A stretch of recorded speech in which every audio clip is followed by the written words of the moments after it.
Hello, welcome to a very special interview of Cotton.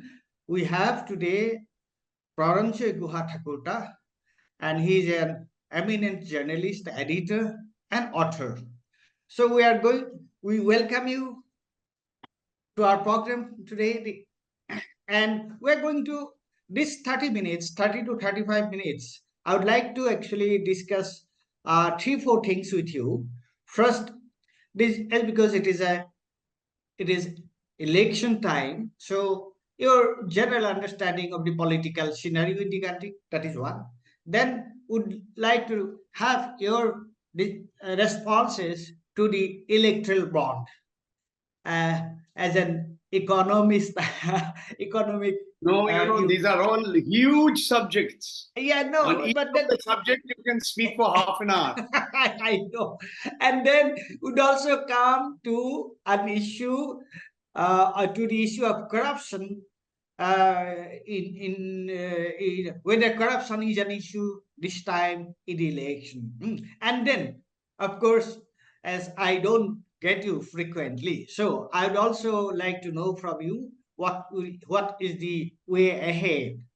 So now my first question is, how do you see the present political scenario when we have already uh, had these two phases of election, first phase and the second phase, and we are very soon going for the third phase. So, as a political commentator, uh, how do you see the present political scenario in the country? First and foremost, Paresh, thank you very much for having me on your program. You want to discuss several issues, so I'll try and give you short answers. The political scenario is very fluid. At the end of the second phase of the elections, 5 more phases are to take place till the 1st of June, and on the 4th of June, we will know the outcome of the results. Now, as always, the outcome, all India outcome, would depend a lot on the results in the largest states in India. Uttar Pradesh with 80 Lok Sabha seats, Maharashtra with 48, Bengal with 42, then comes Bihar with 40. These are the 4 largest states in India in terms of Lok Sabha seats. Then there are several other states where the outcome would have a significant bearing on what happens in New Delhi. So let me quickly outline for you these 4 large states. Let's go to Uttar Pradesh. In 2019, the Bharatiya Janata Party got 62 out of the 80 seats. Its alliance partner, the Apna Dal, got 2 seats. So they got 64 out of the BJP plus, that is the NDA, got 64 out of 80.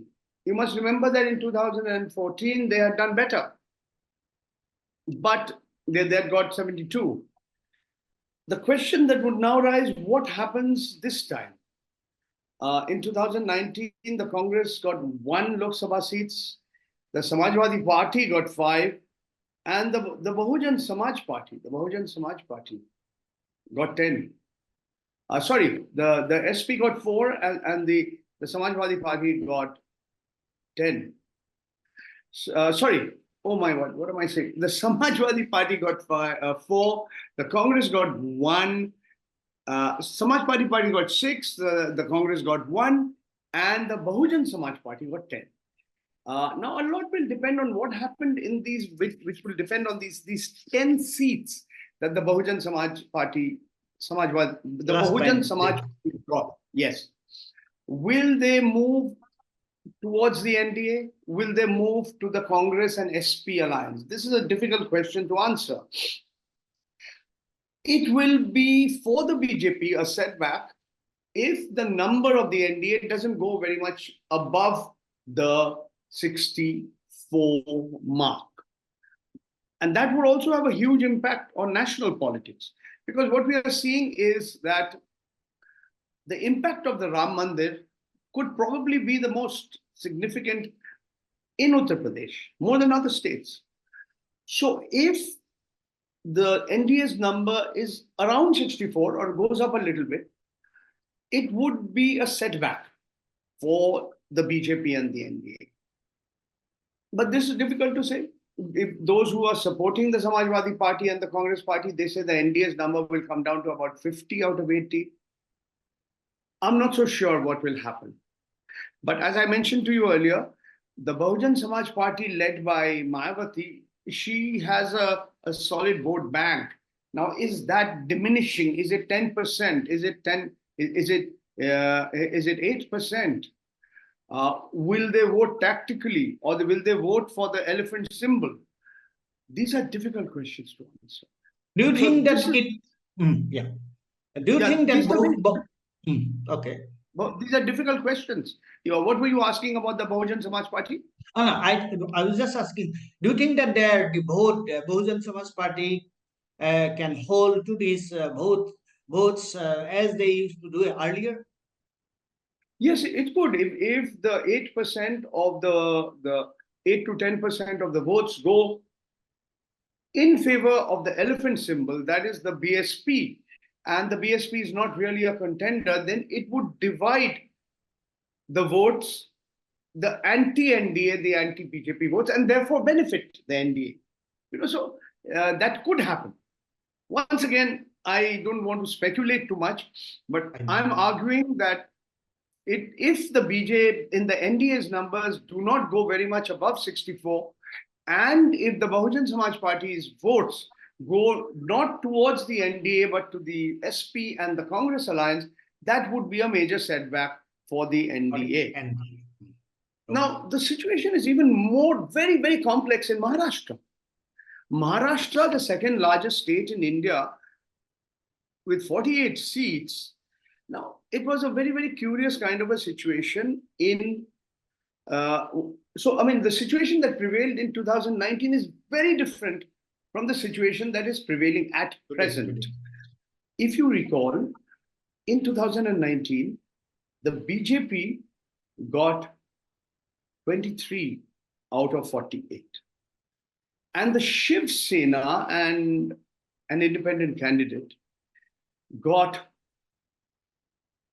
17. Now that Shiv Sena doesn't exist anymore. It's been split.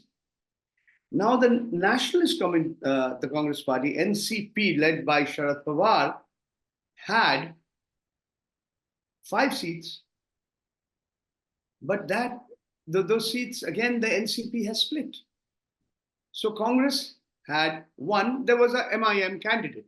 So it was like this. Out of 48, it was 42 to the NDA, old NDA, 1 to MIM, that makes it 44, leaving behind, 42 plus 1, 43, and the remaining went to the NCP and the Congress. So 42 is the NDA, 1 went to the MIM, and that leaves 5. So there was 4 that went to the NCP, undivided NCP, and 1 to the Congress. Now, this time, I think there is a lot of turmoil with the way in which the government that was headed by Uddhav Thackeray, the MVA government, the Maha Vikas Aghadi government, was toppled. The way the Shiv Sena was split, the manner in which Eknath Shinde became the chief minister, the manner in which the Nationalist Congress Party was split, and Ajit Pawar, the Ajit Pawar faction, he went on to become a deputy chief minister. Now, why is it difficult to predict? Because we don't know whether Dalit vote will go. Prakash Ambedkar's party has not aligned with either of the groups. But if those of the Dalits, the section of the Dalit community that supports him, goes with the or goes solo, that would help the NDA, the BJP plus coalition. If, on the other hand, the Dalits go with the MVA, it would support them, but it's not clear.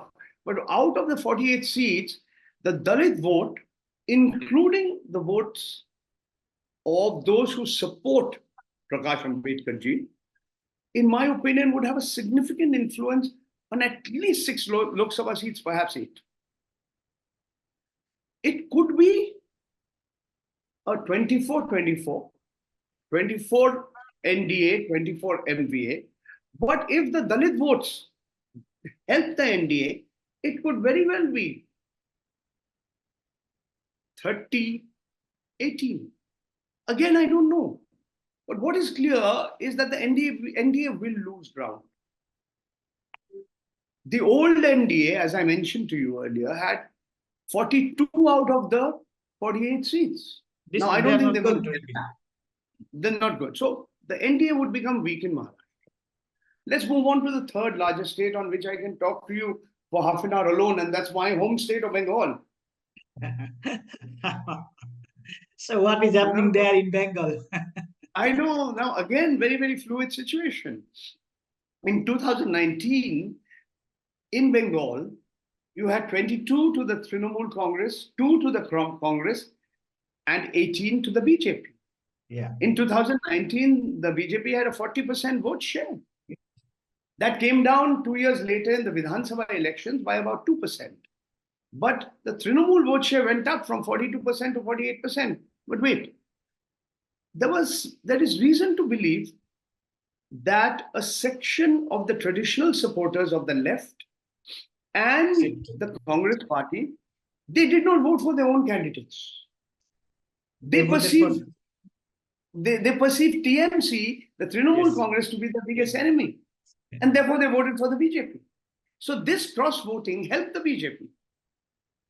I don't know whether it'll happen this time around, whether the people of West Bengal, including the traditional supporters of the left and the Congress, whether they will realize that this is not a vote for Calcutta. Sorry. What happens in Kolkata is irrelevant. This is a vote on what's going to happen in Delhi. Now, I don't know.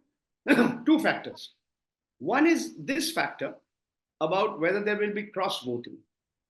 Because you have to remember that the left, after ruling Bengal for 34 years, winning 7 elections, are down to 0 in the Vidhan Sabha. The Congress was in power for 25 years. It's got 0 in the Vidhan Sabha. Not a single Vidhayak, not a single MLA, member of the Legislative Assembly. Now, there's been a certain polarization that has happened, but that is along caste lines. I'm so sorry, I'm goofing up again and again. The polarization along religious lines. As you know, if you go by the 2011 census, after the state of Assam, from where you come from, where the Muslim proportion of the Muslims as a proportion of the total population is roughly 1/3, about 33%. Bengal is the second. Bengal is second highest. It's around 27%, according to the 2011 census, because Jammu and Kashmir is no longer a state. So the Muslim vote will be solidly behind the TMC, even the Muslims that had voted earlier for the left or the Congress. But wait, the other kind of polarization, which is very important in Bengal, is the gender polarization. There are hundreds and thousands of families where the men and the women have voted on different parties. You see, one of the reasons why the Congress and the left have become weak in Bengal is their failure to realize how significant that women vote. Mamata Banerjee, Chief Minister, she's not just the only woman Chief Minister in India at present. She's unique in South Asia. If you look at Myanmar, Aung San Suu Kyi, Bangladesh, Sheikh Hasina, Khalida Zia, Pakistan, Benazir Bhutto, Sri Lanka, Sirimavo Bandar Naik, Chandrika Kumaratunga. Then look at India, Indira Gandhi, Sonia Gandhi, Mayawati, Jayalalitha. Mamta is different from all of them. That's these 10 names I gave you. Mamta is different because she did not depend on a man, a male, for her political career. Rajiv Gandhi, yes, gave her the ticket to contest against Somnath Chatterjee and she won. So that's the difference. So the women vote will make all the difference to what happens in Bengal. My own hunch is that the best case scenario for the BJP is that it remains at more or less where it is. 18 maybe goes up a bit or comes down a bit. The worst case scenario, that is the left, the section of the left that voted for the BJP and the section of the Congress that didn't voted for the BJP, they switch completely. Then the BJP could come down to single digits from 18. But I can't predict. I'm just giving you, I'm speculating. So we've talked about the three states, the largest states. Let's go to the fourth largest state. And that is Bihar. Bihar has 40 seats. Nitish Kumar's party, the Janata Dal United, had 16 last time, 16 Lok Sabha seats. The BJP had 17 Lok Sabha seats. That's 33. 6 went to the party that was established by the late Ram Vilas Paswan, headed by his son Chirag Paswan, the Lok Janshakti Party. So the NDA had 39 out of 40. Congress had 1, Kishanganj. The Rashtriya Janata Dal, which is the biggest party in the Vidhan Sabha, had 0. Yeah. I think the NDA will certainly become weaker in Bihar. Yeah. How much weaker? From 39 out of 40, will they get down to 30 or 20? I don't know. But there is a possibility. They are going to, yeah. There is surely, even the BJP's own Congress will say, the RJD will get something. The Congress will get more. Remember this time the Rashtriya Janata Dal, the Indian National Congress and the left, they're all together this time. So the NDA is certainly going to lose in Bihar. There's no doubt. How much it will lose is a difficult question. Difficult. One state where almost certainly the NDA is going to become weaker, in this case, is not even the NDA, it's only the BJP, and that is Karnataka. Karnataka has 28 seats. The Janata Dal secular Devegowda's party has 1. So the BJP has 26, JDS is 1, and Congress has 1. The Congress is in power now. The Congress has been in power. So there is every likelihood that the BJP's number will come down. Although the JDS is part of the BJP. As we talk, there is a big scandal around Devegowda's grandson. But yes. But We have seen that. What is very clear, that the Congress's number will be more than 1 out of 28. How much more? Will it be 7? Will it be 8? Will it be much more than that? Depends on who you speak to. If you speak to the Congress, they'll say we are sweeping. BJP said no, the Modi magic will work. It will work in Greater Bangalore, in Coastal Bangalore, and so on, Coastal Karnataka, and so on. So then there are a few other states where the BJP has maxed. It's peaked. It can't get any more. It has all the seats in Rajasthan, 25 out of 20. It's not possible. Yeah, the Congress is expecting it will get some. Yeah. Again, you speak to the Congress, publicly they'll say, oh, we are going to do very well. We'll get 10 out of 25, 15 out of 25. You talk to BJP guys off the record, they'll say, no, they might do a little better, 1 or 2 they may go. But 25 out of 25 in Rajasthan will be difficult. It's not possible. Impossible. Then Haryana, 10 out of 10. Delhi, 7 out of 7. After Arvind Kejriwal's arrest, will there be a sympathy wave in favor of the Aam Aadmi Party? These are questions that are difficult to answer. So I'm sorry I've taken such a long time to give you this kind of analysis. India is such a big country, such a complex country. It's a big and a very complex country. Many different factors work in different places. So I could understand that. And you have presented a very complex situation, but then also you do not see a very rosy picture for the NDA because they have actually. You are right, absolutely. Yeah. If you look at the big picture, the numbers could vary. The NDA's number could be 240, it could be 300. So that's a big range of 60. Now, what are the considerations? One is, of course, the whole electronic voting system. There's a huge controversy about the EVMs, VVPATs. You know, your viewers know what the Supreme Court has decided. In the seats where there is a tough contest, where the contest is close. Now In constituencies where the BJP is in power, the administration is in their sides. No, from complexities, we shall go to some issues whereby we can even maybe even you and I can also have little impact in the election. So now let's come directly to the electoral bond thing. Oh, it's a you said that let's Paresh, let's link the electoral bonds issue with the corruption issue. Yes, because yes, at the end of the day, yes, what yes, is it? Yes, If Mr. Modi is saying that, this will be greater transparency in political funding. This is what Mr. Arun Jaitley had said in his budget speech way back in 2017. The finance minister, Nirmala Sitharamanji, is saying once the BJP returns to power, it will reintroduce. But the point is, and they're also saying, why are you only pointing your finger at the BJP? Even the non-BJP parties have got. The DMK has got money in Tamil Nadu. The BRS, Bharat Rashtra Samiti, got money in Telangana. The TMC has got money in Bengal. But to me, there are 2 or 3 things that are significant. First, more than half the money has gone to the BJP. Secondly, for the first time, the amount is not huge.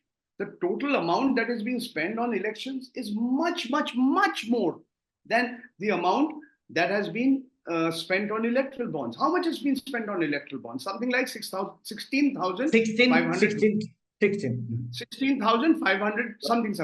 Sure. Now, much more is spent on the elections. Much more is being spent through electoral trusts, through direct donations to the party, and of course, there is a lot of illegal spending where you and I don't know how much hard cash. Look at the amounts of money that every day the Election Commission is seizing in cash, crores of rupees. So, to come to the election bonds case, what is different is now you know who, which company, which entity, which organization paid how much to whom, which party, and when. And accordingly, then you can extrapolate and say, okay, so-and-so got a favor. So-and-so had a case going, that case was withdrawn. So-and-so was in jail and that person got bail. So-and-so got a lucrative contract after that. So this quid pro quo can be established. So that is new. And despite the best efforts of Prime Minister Narendra Modi and his supporters, we have to wait and watch and see what impact it has on the electorate.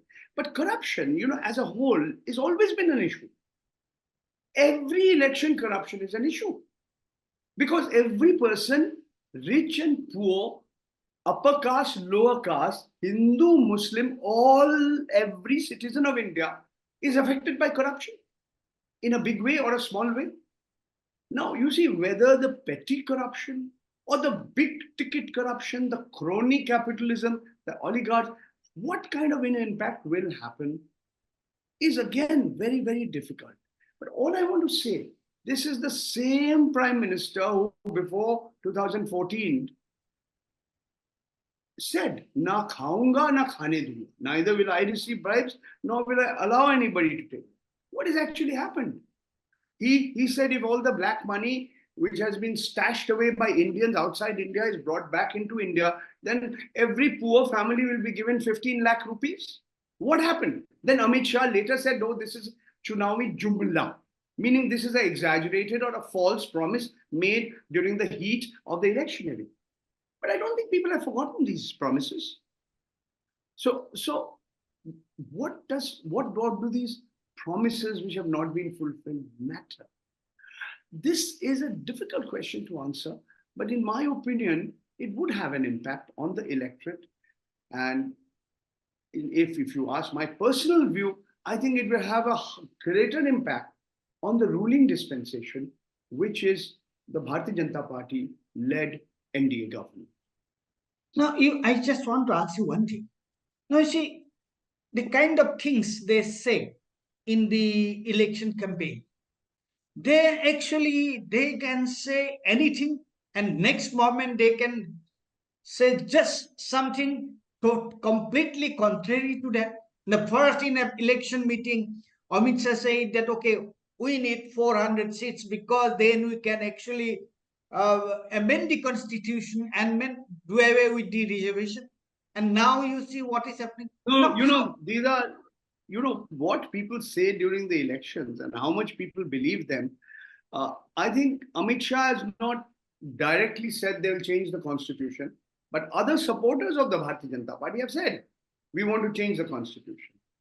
But for many others, no, Amit Shah said one thing. He said that we shall do away with the reservation. That I have heard. That reservation is a big issue for those belonging to the lower caste, the Dalits, the Adivasis, and OBCs, the other backward classes. If the government decides to do away with reservation, and if the OBCs, the Dalits, and the Adivasis believe the government will do so, I don't think they will vote for the NDA. But again, we don't know. But I think that the other thing that we are seeing, the way in which Prime Minister Narendra Modi, if you see his own speeches, his recent speeches in Rajasthan, where he has deliberately misinterpreted the manifesto of the Congress party. He said that the Congress comes to power, they are going to take your wealth, they're going to redistribute it, they're going to give it to the Muslims, and said to the women, the Mangal Sutra. Yeah. Now, these are extremely emotional appeals. And we have a pliant Election Commission of India, which is looking the other way. Which is the election, the Representation of the People Act, the conduct of election rules lay down very clearly that you cannot have election campaigns along religious lines. But what do you do when the Prime Minister is himself making these kinds of speeches? What do you do? And the Election Commission pretends nothing has happened. Against Mr. Modi's speeches, the notice has been issued to Mr. J.P. Nadda, the president of the BJP, the Bharatiya Janata Party. I think the people of this country can see through all this. That the Prime Minister is making these kinds of appeals along religious lines shows that the BJP is far from confident.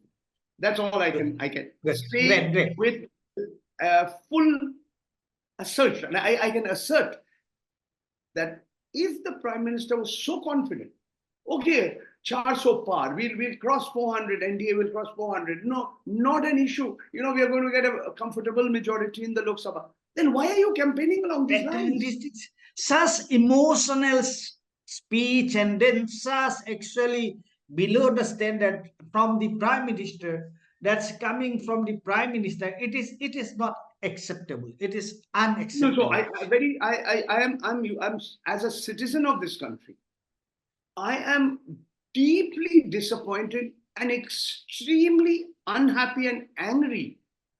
He's my Prime Minister also. Okay, I may not have voted for him, but he's he cannot speak like this. Yeah, he's a Prime Minister of India. I am a citizen of India. Yes. How can he behave like this? Why should he talk like this? That's right. Yeah. Now, you have spoken about all the complexities. Now, from a person like you, I also may I just add one more point. You see, I met people who are on all sides of the political spectrum. Those who are supporters of the Bharatiya Janata Party and its ideological parent, that is the RSS, the Rashtriya Swayamsevak Sangh, they believe that Mr. Modi's magic will work. Shri Narendra Modi, for one big section of the population, is God. He is Bhagwan ka avatar, that he can do no wrong. This is integral part of the entire campaign of the BJP.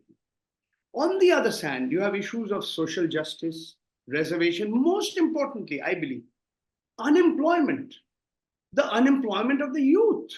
Even the government's own figures say that youth unemployment is at its highest in the last 45 years. Inflation, Now the BJP is saying, look, we are giving poor people, each family 5 kilograms of rice or 5 kilograms of wheat. We are giving them 2.5 kilograms of chickpeas or chane ka dal. And but what about the other? What about the others? What about potatoes and onions and vegetables and fruit? Those prices have gone up. And the last point I want to say is, does inequality matter? Today, independent economists are saying the gap between the rich and the poor It's huge. is higher than what it was even during the British colonial times. Yes. I mean, why is it? Is this not an issue that only few corporate conglomerates, Adani, Ambani, they are getting richer and richer, but not the ordinary people of this country? The gap between their income and that of the richest has widened like never before. So will Mr. Modi's magic work? Will he be seen as the Bhagavan ka avatar, as the Annadata, the person who gives? Or whether the economic situation, the unemployment, inflation, inequality, and look at the farmers. Which of these issues will matter more to the voters of this country? We will have to wait and watch till the 4th of June. But what is your feeling? What do you think? You have said, you have actually presented the broad spectrum. But as a political scientist, what? Yes, Paresh what? Paresh bhai, I don't know. We who are sitting See, in what our you chair comfortably, and we are pretending we are political analysts and political pundits. None of us know. The ordinary voter of this country can surprise you. They have surprised. Look in the past. Will 2024 be like 2004? you are very careful. You are not. No, you are recording me, and you can go back on the 4th of June. See, I'll tell you. Let's look at facts. In 2000 No, but I have got, you see, even in the entire interview, though you have not said Deputy anything Prime very Minister, clearly, distinctly, but he brought forward the election. Yeah. So we have got the someone will get, once someone actually sees the interview, and he or she will be able to read the messages you are sending through this. No, you have not said anything very clearly and distinctly. That's what I Because feel. the truth is, I don't know. Yeah. The electorate of, see, I am not a fortune teller. I'm not a Jyotishi. I understand that. I understand that, but you are Paresh bhai, please understand. The people of this country can surprise you. You go as a journalist to talk to ordinary person. They will not tell you who they're going to vote for. Why do they? Does the husband know who the wife will vote for? Does the wife know who the husband will vote for? Does the son know who the father will vote for? We can say something in public, but we don't know. Then finally, when you press the button on the EVM, the electronic voting machine, will your vote be recorded as the way you've given it? I know. We don't know. Look, let's accept people after the Supreme Court. Even the Supreme Court has issued certain instructions. There are 3 minutes. There are 3 minutes for you to conclude. All right. No, so my thing is, we don't know. But I believe that there are certain inadequacies in the electronic voting system which will need to be addressed. That's point number one. That will have an impact on the seats that are closely contested. What will happen? I think, personally, my view, and I'm giving you a straight answer, it will be difficult for the BJP and the NDA to get the numbers it got in 2019. The BJP on its own got 303. The NDA got, it was close to around, NDA, how much did they get in 2019? Yeah, it was above 350. That came down to 345. That NDA doesn't exist anymore. We don't even know if the Shiromani Akali Dal will go with the Bharatiya Janata Party. The Shiv Sena has been split. So they're going, so we don't know. But my hunch is it'll be difficult for the BJP to get 303. If the BJP's numbers are in the range of 270 to 280, they'll form the government. Mr. Modi will be sworn in. as Prime Minister for the third time, the only person after Pandit Jawaharlal Nehru who will be sworn in as Prime Minister for the third time. If, on the other hand, the BJP's numbers on its own come down to 240 or even 250, then anything can happen. So these are so difficult to anticipate and predict. We pretend we know, but we don't know. We don't know. In 2019, I thought Mr. Modi will become weaker. He became stronger. The vote share of the BJP. Yes. You are very you are very right in saying that. But then there are actually many implications of your presentation, whatever you have spoken, and maybe it is better to be a little cautious instead of jumping on conclusions. So, but then, okay, by and large, you have said that the NDA would not be able to repeat their performance what they did in 2019. That's very clear. Then what other things happen? That's very difficult to predict. But thank you very much for sparing time. I'll come to you whenever you have time. Thank you very much. Bye-bye. Thank you to all your viewers. Very kind of you to speak with me. And I hope I've been, in the beginning, I was fumbling with the numbers, but I think towards the end, I was... Finally, it was all clear. Okay. Thank you. Thank you very much. Thank you, Paresh Bhai. Namaskar. Bye. Thank you, Paresh Bhai.